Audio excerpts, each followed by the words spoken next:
പോലീസിന്റെ പുതുതായി രൂപവത്കരിച്ച സൈബർ ഡിവിഷന്റെ ഉദ്ഘാടനം മുഖ്യമന്ത്രി പിണറായി വിജയൻ നിർവഹിച്ചു. തിരുവനന്തപുരം തൈക്കാട് പോലീസ് ട്രെയിനിംഗ് കോളേജിൽ വെച്ചായിരുന്നു ഉദ്ഘാടനം. ആന്റണി രാജു എം.എൽ.എ അധ്യക്ഷത വഹിച്ച ചടങ്ങിൽ സംസ്ഥാന പോലീസ് മേധാവി ഡോക്ടർ ഷെയ്ഖ് ദർവേഷ് സാഹിബ്, മറ്റ് മുതിർന്ന പോലീസ് ഓഫീസർമാർ എന്നിവർ പങ്കെടുത്തു. സൈബർ ബോധവൽക്കരണത്തിനായി കേരള പോലീസ് തയ്യാറാക്കിയ ഹ്രസ്വ ചിത്രങ്ങളുടെ പ്രകാശനം ആന്റണി രാജു എം.എൽ.എ നിർവഹിച്ചു. ഈ ചടങ്ങിന്റെ ഭാഗമായി സംസ്ഥാനത്താകെ വിവിധ വേദികളിൽ അണിനിരന്നിരിക്കുന്ന സഹോദരി സഹോദരന്മാരെ, കേരള പോലീസിനെ സംബന്ധിച്ചിടത്തോളം വളരെ പ്രധാനപ്പെട്ട ഒരു ചടങ്ങാണ് ഇവിടെ നടക്കുന്നത്. ഇന്നത്തെ ഓരോ പദ്ധതിയും ഒന്നിനൊന്ന് പ്രധാനപ്പെട്ടതാണ് എന്ന് സംശയമില്ലാതെ തന്നെ പറയാവുന്നത്. അതിൽ ഇവിടെ സ്വാഗത പ്രസംഗത്തിലും അധ്യക്ഷ പ്രസംഗത്തിലും ചൂണ്ടിക്കാണിച്ചതുപോലെ സൈബർ ഡിവിഷനാണ് ഏറ്റവും പ്രധാനം. നമ്മുടെ ലോകം അനുനിമിഷം മാറിക്കൊണ്ടിരിക്കുകയാണ്. അതിൽ ആധുനിക സാങ്കേതിക വിദ്യയുടെ വളർച്ച കണ്ണഞ്ചിപ്പിക്കുന്ന വേഗതയിലാണ്. അത്തരമൊരു ഘട്ടത്തിൽ ഒരു തരത്തിലും ഒഴിവാക്കാനാവാത്ത സംവിധാനമാണ് നാം ഇപ്പോൾ കേരളത്തിൽ ഒരുക്കിയിട്ടുള്ളത്. സാങ്കേതിക വിദ്യയുടെ വളർച്ച നല്ല രീതിയിൽ ഉണ്ടാകുമ്പോൾ അതിനനുസൃതമായി കുറ്റകൃത്യങ്ങളും ആ മേഖലയിൽ ഉണ്ടാകുന്നതിനുള്ള ശ്രമങ്ങളുണ്ട്. ഇപ്പോൾ സാങ്കേതിക വിദ്യയുടെ പഴുതുകൾ ഉപയോഗിച്ചാണ് അത്തരത്തിലുള്ള തട്ടിപ്പുകൾ പലതും അരങ്ങേറുന്നത്. ഒരു ഭാഗത്ത് തട്ടിപ്പുകളുണ്ട്, മറുഭാഗത്ത് ഇതിൻ്റെ കൃത്യമായ ദുരുപയോഗം ബോധപൂർവം നടത്തുന്നവരുമുണ്ട്. ഇത് രണ്ടും സമൂഹത്തെ വല്ലാതെ പ്രതികൂലമായി ബാധിക്കുന്നതാണ്. അപ്പം ആ കാര്യത്തിൽ ഫലപ്രദമായി ഇടപെടാൻ കഴിയുക എന്നത് ഏറ്റവും പ്രധാനമാണ്. തട്ടിപ്പുകളുമായി ബന്ധപ്പെട്ട കാര്യങ്ങളാണ് പലപ്പോഴും പോലീസിൻ്റെ മുന്നിലെത്തുന്നത്. എന്നാൽ അല്ലാത്തൊരു ഭാഗവും ഇതിൻ്റെ തന്നെ ഭാഗമായി ഉണ്ട് എന്നത് ഗൗരവമായി കാണേണ്ടതാണ്. അതിനിരയാവുന്നത് പലപ്പോഴും ചെറുപ്രായത്തിലുള്ള കുട്ടികളാണ്. അതിൻ്റെ ഭാഗമായി വല്ലാത്തൊരു ഊരാക്കുടുക്കിൽ പെട്ടുപോകുന്ന കുട്ടികളുണ്ട്. ഒരു തരത്തിലും രക്ഷപ്പെടാനാവില്ല എന്ന തോന്നലിലേക്ക് എത്തിച്ചേരുന്നവരും അപൂർവമായെങ്കിലും ഉണ്ടാകുന്നു. എല്ലാ തരത്തിലും കുരുക്കു മുറുകിയാലാണ് ഇതിൻ്റെ ആപത്തിനെക്കുറിച്ചുള്ള ബോധം അവർക്കുണ്ടാകുന്നത്. അതിൻ്റെ ഭാഗമായുള്ള പ്രശ്നങ്ങൾ ഒറ്റപ്പെട്ട രീതിയിലാണെങ്കിലും പലയിടങ്ങളിലും നിലനിൽക്കുന്നുണ്ട്. അത് കുട്ടിയുടെ കുടുംബത്തിൻ്റെ സ്വസ്ഥത നഷ്ടപ്പെടുത്തുന്നതിനിടയാക്കുന്നു.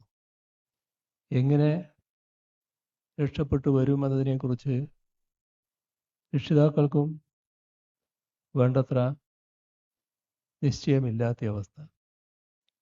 അത്തരമൊരു ഘട്ടത്തിലേക്ക് കാര്യങ്ങൾ എത്തുന്നതിന് മുൻപ് ആവശ്യമായ രീതിയിലുള്ള ബോധവൽക്കരണം ഈ കാര്യത്തിൽ ഉണ്ടാവുക എന്നത് പ്രധാനമാണ്. പക്ഷേ അത്തരം കാര്യങ്ങൾ ചിലപ്പോൾ പോലീസിലെത്തിക്കാനും പോലീസിൻ്റെതായ നടപടികളിലൂടെ പരിഹരിക്കാനും ഇതിനിരയാകുന്നവർ തയ്യാറായി എന്ന് വരില്ല. ഇര എന്നതുകൊണ്ട് ഞാൻ ഉദ്ദേശിക്കുന്നത് ആ കുട്ടിയുടെ കുടുംബം ചിലപ്പോൾ കുട്ടിയുടെ ഭാവി ഓർത്തുകൊണ്ട് ആ കാര്യത്തിന് മടി കാണിക്കും. അപ്പം അത്തരം കാര്യങ്ങൾ തീർത്തും ഭദ്രമായി തന്നെ കുട്ടിയുടെ ഭാവിക്ക് ഒരു തരത്തിലുള്ള പ്രതികൂലാവസ്ഥയും ഉണ്ടാക്കാത്ത രീതിയിൽ കൈകാര്യം ചെയ്യാൻ നമുക്ക് കഴിയേണ്ടതുണ്ട്. അതുകൂടി നിർവഹിക്കാൻ കഴിയുമ്പോഴാണ് പൂർണ്ണമാവുക എന്നതാണ് തോന്നുന്നത്. മറ്റേ ഭാഗം ഇവിടെ വിശദമായി പറഞ്ഞിട്ടുണ്ട്. ഞാനതിലേക്ക് കൂടുതലായി കടക്കുന്നില്ല. നല്ല മികവ് സമ്പാദിക്കാൻ ഈ കാര്യത്തിൽ കേരള പോലീസിന് കഴിഞ്ഞിട്ടുണ്ട്. ആ മികവ് ഇതുകൂടി ചേർത്തുകൊണ്ട് വർദ്ധിപ്പിക്കാനാണ് നാം ശ്രദ്ധിക്കേണ്ടത് എന്നതാണ് ഈ ഘട്ടത്തിൽ എനിക്ക് പ്രത്യേകമായി ഓർമ്മിപ്പിക്കാനുള്ളത്. നമ്മുടെ സംസ്ഥാനത്തുള്ള സൈബർ രംഗത്തെ നിരവധി പ്രശ്നങ്ങൾ ഇവിടെ സ്വാഗത ഭാഷണത്തിലും അധ്യക്ഷ ഭാഷണത്തിലും നല്ല രീതിയിൽ തന്നെ വിശദീകരിച്ചിട്ടുണ്ട്. കൂടുതൽ കാര്യങ്ങളിലേക്ക് ഞാനിപ്പോൾ കടക്കുന്നില്ല. നമ്മുടെ ഓൺലൈൻ സാങ്കേതികവിദ്യ ഉപയോഗിച്ചുള്ള തട്ടിപ്പുകളിലൂടെ നമ്മുടെ സംസ്ഥാനത്ത് കഴിഞ്ഞ വർഷം നഷ്ടമായത് 201 കോടി രൂപയാണ് എന്നത് നാം ഓർക്കേണ്ട കാര്യമാണ്. എല്ലാം ഈ ആളുകളെ പറ്റിക്കുന്നു എന്ന് പറയുന്നതിനേക്കാളും എന്നെ പറ്റിച്ചോളൂ എന്ന് പറഞ്ഞിട്ട് ആളുകൾ അങ്ങോട്ട് ചെന്ന് വീഴുന്നതും നല്ല നിലക്കുണ്ട് എന്നതും ഇതിൻ്റെ ഒരു ഭാഗമാണ്. കാരണം കുറച്ച് പൈസ അധികം കിട്ടുമെന്ന് കാണുമ്പോൾ അതിൻ്റെ ഭാഗമായി മാറാൻ പലരും വല്ലാത്ത താല്പര്യം കാണിക്കുക. അപ്പോൾ അമിത ലാഭം വാഗ്ദാനം ചെയ്യുന്നു, ഉടനെ അതിൻ്റെ കൂടെ ചെല്ലുന്നു. അപ്പോഴാണ് കുറച്ച് കഴിയുമ്പോഴാണ് പൈസ നഷ്ടപ്പെടുന്നെന്നുള്ള ബോധം വരുന്നത്. ഏതായാലും നല്ല രീതിയിലുള്ള ഇടപെടൽ അത്തരം കാര്യങ്ങളിൽ നടത്തിയിട്ടുണ്ട്. നേരത്തെ സംസ്ഥാന പോലീസ് മേധാവി പറഞ്ഞ നമ്പർ ഒന്നുകൂടി ഞാൻ ആവർത്തിക്കാം: 1930. ആ നമ്പറിൽ ഉടനെ തന്നെ അറിയിക്കുക എന്താണ് വേണ്ടത്. അപ്പോൾ നല്ല ജാഗ്രതയോടെ ഈ കാര്യത്തിൽ പോലീസ് സംവിധാനം പ്രവർത്തിക്കും. ഫലപ്രദമായി ആ സംവിധാനം ഇന്ന് കേരളത്തിൽ പ്രവർത്തിക്കുകയാണ്. എത്ര വേഗത്തിൽ ഈ നമ്പറിൽ ബന്ധപ്പെടാൻ കഴിയുന്നോ അത്രയും വേഗം അതിന് പരിഹാരമുണ്ടാക്കാൻ കഴിയുമെന്നതും നാം കാണേണ്ടതാണ്. ഇപ്പോൾ എല്ലാ ജില്ലകളിലും സൈബർ പോലീസ് സ്റ്റേഷനുകൾ സ്ഥാപിക്കാൻ നമുക്ക് കഴിഞ്ഞിട്ടുണ്ട്. ഇപ്പോൾ തിരുവനന്തപുരത്ത് DYSP റാങ്കിലുള്ള ഉദ്യോഗസ്ഥനാണ്, മറ്റ് ജില്ലകളിൽ ഇൻസ്പെക്ടർ റാങ്കിലുള്ള ഉദ്യോഗസ്ഥരുമാണ് സ്റ്റേഷൻ ഹൗസ് ഓഫീസർമാർ. അപ്പോൾ സൈബർ ഡിവിഷൻ യാഥാർത്ഥ്യമാകുന്നതോടെ തിരുവനന്തപുരത്തിന് പുറമെ കൊച്ചി, കോഴിക്കോട് നഗരങ്ങളിലെ സൈബർ പോലീസ് സ്റ്റേഷനുകളിലും DYSPമാരാകും സ്റ്റേഷൻ ഹൗസ് ഓഫീസർമാർ. അവരെ സഹായിക്കാൻ 3 ഇൻസ്പെക്ടർമാർ വീതവും ഉണ്ടാകും. അതോടൊപ്പം സൈബർ കുറ്റകൃത്യങ്ങൾ വർദ്ധിക്കുന്നു എന്നതിൻ്റെ അടിസ്ഥാനത്തിൽ സൈബർ പോലീസ് സ്റ്റേഷനുകളുടെ അംഗബലവും വർദ്ധിപ്പിക്കുകയാണ്. ഇതുകൂടാതെ ജില്ലകളിലെ സൈബർ കുറ്റാന്വേഷണങ്ങൾ ഏകോപിപ്പിക്കുന്നതിനും സൈബർ പെട്രോൾ വഴിയുള്ള വിവരശേഖരണത്തിനുമായി ഒരു പ്രത്യേക സംവിധാനം റേഞ്ച് DIGമാരുടെ കീഴിൽ കൊണ്ടുവരികയും ചെയ്യും. ഇതെല്ലാം തന്നെ സൈബർ കുറ്റകൃത്യങ്ങളുടെ അന്വേഷണത്തിൽ സത്വരമായ ഇടപെടൽ സാധ്യമാക്കുന്നതാണ്. സൈബർ ആസ്ഥാനത്ത് സൈബർ ഫ്രോഡ് വിഭാഗം, സോഷ്യൽ മീഡിയ വിഭാഗം, സൈബർ സുരക്ഷാ വിഭാഗം തുടങ്ങിയ സൈബർ ഡെസ്കുകൾ പ്രവർത്തിക്കും. വിദഗ്ധ പരിശീലനം ലഭിച്ച പോലീസ് ഉദ്യോഗസ്ഥരാണ് ഇവിടെ ഉണ്ടാവുക. സൈബർ കേസ് അന്വേഷണത്തിന് ആവശ്യമായ സാങ്കേതിക സഹായം നൽകുന്നതിന് സൈബർ ഡെസ്കുകൾ കേന്ദ്രീകരിച്ച് പ്രത്യേക ഇൻവെസ്റ്റിഗേഷൻ ഹെൽപ്പ് ഡെസ്കുകളും പ്രവർത്തിക്കും. റിസർച്ച് ആൻഡ് അനാലിസിസ് വിഭാഗമാണ് സൈബർ ആസ്ഥാനത്തെ മറ്റൊരു പ്രത്യേകത. IT, വ്യവസായം, വിദ്യാഭ്യാസം, ഗവേഷണം, ഈ മേഖലകളിലെ വിദഗ്ധർ, വളണ്ടിയർമാർ, സ്റ്റാർട്ടപ്പുകൾ ഇവയുമായെല്ലാം സഹകരിച്ച് സൈബർ മേഖലയിൽ കാര്യക്ഷമമായ ഇടപെടൽ നടത്തുന്നതിനാവശ്യമായ സാങ്കേതിക വിദ്യ വികസിപ്പിക്കുക എന്നതാണ് ഈ വിഭാഗത്തിൻ്റെ പ്രധാന ചുമതല. റിസർച്ച് ആൻഡ് അനാലിസിസ് വിങ്ങിൻ്റെ കീഴിലാകും കേരള പോലീസ് സൈബർ ഡോം പ്രവർത്തിക്കുക. അനുദിനം വളർന്നുകൊണ്ടിരിക്കുന്ന സൈബർ സാങ്കേതിക മേഖലയിലെ പുതിയ അറിവുകൾ പോലീസ് ഉദ്യോഗസ്ഥർക്ക് പകർന്നു നൽകേണ്ടതുണ്ട്. അതിനായി ട്രെയിനിങ് ആൻഡ് കപ്പാസിറ്റി ഡിവിഷനും സൈബർ ആസ്ഥാനത്ത് ഉണ്ടാകും. സൈബർ ഡിവിഷൻ നിലവിൽ വരുന്നതോടെ പോലീസിൻ്റെ ഘടനയിലും വലിയ തോതിലുള്ള ആധുനികവൽക്കരണമാണ് നടക്കുക. കാലഹരണപ്പെട്ട ചില തസ്തികകൾ ആംഡ് പോലീസ് റിസർവിലെ ചില തസ്തികകൾ പുനർവിന്യാസത്തിലൂടെ ഈ ഡിവിഷൻ്റെ ഭാഗമാക്കിയിട്ടുണ്ട്. ടെലികമ്മ്യൂണിക്കേഷൻ വിഭാഗത്തിലെ സാങ്കേതിക മികവിൻ്റെ കാര്യത്തിൽ മുന്നിൽ നിൽക്കുന്ന തിരഞ്ഞെടുക്കപ്പെട്ട ഉദ്യോഗസ്ഥരെയാണ് പുനർവിന്യാസത്തിലൂടെ സൈബർ ഡിവിഷൻ്റെ ഭാഗമാക്കിയിട്ടുള്ളത്. കുറ്റവാളികളെ കണ്ടെത്തുന്നതിനുള്ള അന്വേഷണം ഇതിൻ്റെ ഭാഗമായി വലിയ തോതിൽ മെച്ചപ്പെടാനാണ് പോകുന്നത്. ഓൺലൈൻ തട്ടിപ്പുകൾക്കെതിരെ സാമൂഹിക അവബോധം വളർത്തുക എന്നത് പ്രധാനമാണ്. അതിനും നല്ല ശ്രമം പോലീസ് നടത്തുന്നുണ്ട്. സാമ്പത്തിക തട്ടിപ്പിനെതിരെ നല്ല ജാഗ്രത പാലിക്കാൻ പൊതുവെ സമൂഹത്തിന് കഴിയേണ്ടതായിട്ടുണ്ട്. പുതിയ സൈബർ ഡിവിഷൻ്റെ രൂപീകരണത്തോടെ സൈബർ കുറ്റാന്വേഷണ രംഗത്ത് പുതിയൊരു കാൽവെപ്പാണ് കേരളം നടത്തുന്നത്. ഇത് നമ്മുടെ നാടിന് തീർത്തും അഭിമാനകരമായ ഒരു കാര്യമായിരിക്കും. ഇതോടൊപ്പം പോലീസിൻ്റെ നിരവധി പദ്ധതികൾ, കെട്ടിടങ്ങൾ, അവയുടെയെല്ലാം ഉദ്ഘാടനം നിർവഹിക്കപ്പെടുകയാണ്. സുപ്രീം കോടതിയുടെ നിർദ്ദേശപ്രകാരം സംസ്ഥാനത്തെ 520 പോലീസ് സ്റ്റേഷനുകളിലും 41,60,00,000 രൂപ ചെലവിൽ CCTV നിരീക്ഷണ ക്യാമറകൾ സ്ഥാപിച്ചിട്ടുണ്ട്. വാഹനങ്ങളുടെ നമ്പർ പ്ലേറ്റുകൾ പോലീസ് കൺട്രോൾ റൂമിലിരുന്ന് മനസ്സിലാക്കുന്നതിനുള്ള ക്യാമറ സംവിധാനം ജില്ലകളിൽ ഇപ്പോൾ തന്നെ നിലവിലുണ്ട്. തിരുവനന്തപുരത്തെ സ്റ്റേറ്റ് കൺട്രോൾ റൂമിലിരുന്ന് ഈ സംവിധാനം ഉപയോഗിച്ച് സംസ്ഥാനത്തെവിടെയുമുള്ള വാഹനത്തിൻ്റെ നമ്പർ പ്ലേറ്റ് ദൃശ്യങ്ങൾ കണ്ടെത്താനാവുന്ന സംവിധാനത്തിനാണ് ഇന്ന് തുടക്കമാവുന്നത്. 1,70,00,000 രൂപ ചെലവഴിച്ചാണ് തിരുവനന്തപുരം സിറ്റി AR ക്യാമ്പിൽ traffic safety system and command centre നിർമ്മിച്ചിരിക്കുന്നത്. ഇത് നല്ല രീതിയിൽ നമ്മുടെ സമൂഹത്തിന് ഉപകരിക്കുന്നതാണ്. CCTVയുടെ പ്രവർത്തനങ്ങൾ നല്ല മെച്ചപ്പെട്ട രീതിയിൽ തുറന്നു കൊണ്ടുപോകാൻ നമുക്ക് കഴിയണം. കൃത്യമായി ആ പ്രവർത്തനങ്ങൾ നടക്കുന്നുവെന്ന് എല്ലാ ഘട്ടത്തിലും മോണിറ്റർ ചെയ്ത് ഉറപ്പുവരുത്താൻ കഴിയണം.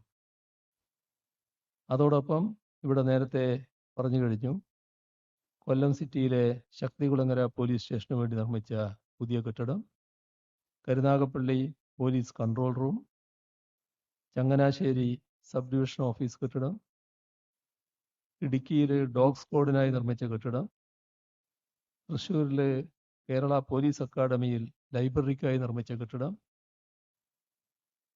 കണ്ണൂരിൽ ആലക്കോട് പോലീസ് സ്റ്റേഷൻ കെട്ടിടം, അവിടെ തന്നെ കണ്ണൂരിൽ തന്നെ മുഴക്കുന്ന് പോലീസ് സ്റ്റേഷൻ കെട്ടിടം, KAP 5ാം ബറ്റാലിയനിൽ നിർമ്മിച്ച അപ്പർ സബോർഡിനേറ്റ് ക്വാർട്ടേഴ്സ്,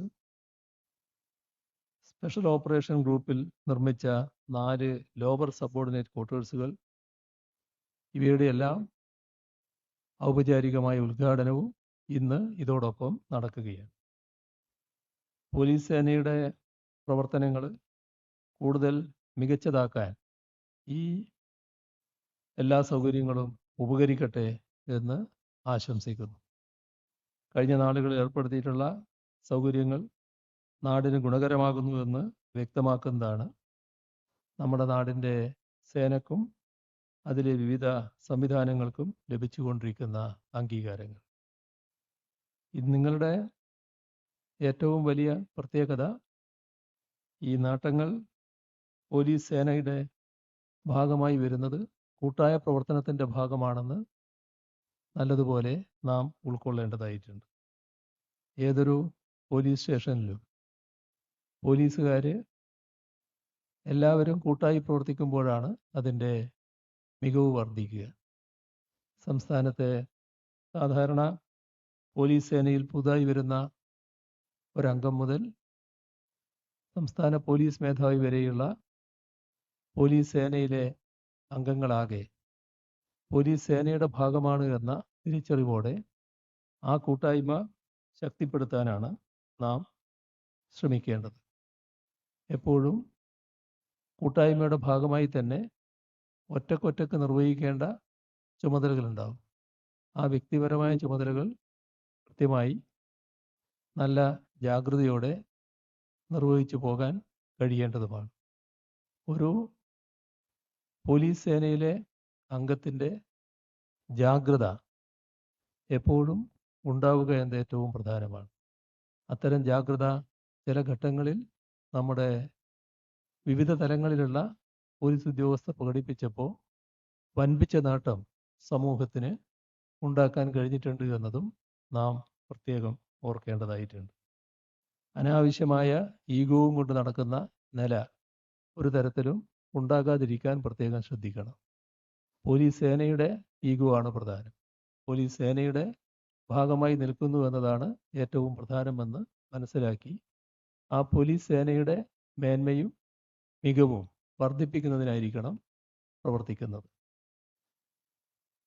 ഇപ്പോൾ നമ്മുടെ വിവിധ മാനദണ്ഡങ്ങൾ അടിസ്ഥാനമാക്കി പോലീസ് സ്റ്റേഷനുകൾക്ക് റാങ്ക് നിശ്ചയിക്കുന്ന സമ്പ്രദായമാണ് കഴിഞ്ഞ ഏതാനും വർഷങ്ങളായി നടന്നു വരുന്നത്. അത് കേന്ദ്ര ആഭ്യന്തര മന്ത്രാലയത്തിൻ്റെ ചുമതലയിലാണ് നടക്കുന്നത്. രജിസ്റ്റർ ചെയ്ത പരാതികൾ, കേസ് തീർപ്പാക്കൽ, സമയബന്ധിതമായി കുറ്റപത്രം സമർപ്പിക്കൽ, സ്ത്രീകൾക്കും കുട്ടികൾക്കും വയോജനങ്ങൾക്കും എതിരെയുള്ള അതിക്രമങ്ങൾ തടയൽ, ഇതെല്ലാം ഈ മാനദണ്ഡങ്ങളിൽ പ്രധാനമാണ്. ഇതിൽ ഈ വർഷത്തെ റാങ്കിങ്ങിൽ 9ാമത്തെ സ്ഥാനം നമ്മുടെ മലപ്പുറം ജില്ലയിലെ കുറ്റിപ്പുറം പോലീസ് സ്റ്റേഷനിൽ നേടാൻ കഴിഞ്ഞിട്ടുണ്ട്. അതാണ് നേരത്തെ സ്വാഗത പ്രസംഗത്തിൽ പറഞ്ഞത്, നമുക്ക് 1ാമത്തെ സ്ഥാനത്തേക്ക് എത്താൻ കഴിയണമെന്നുള്ളത്. ഏതായാലും അതൊരു അസാധ്യമായ ഒരു പ്രതീക്ഷയല്ല. നല്ല രീതിയിൽ പ്രവർത്തിക്കുന്ന സേനയാണ് കേരളത്തിനുള്ളത്.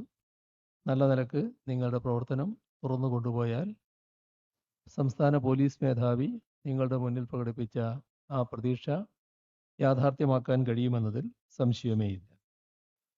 സംസ്ഥാനത്തെ ഏറ്റവും മികച്ച പോലീസ് സ്റ്റേഷനും ഈ കുറ്റിപ്പുറം പോലീസ് സ്റ്റേഷൻ തന്നെയാണ്.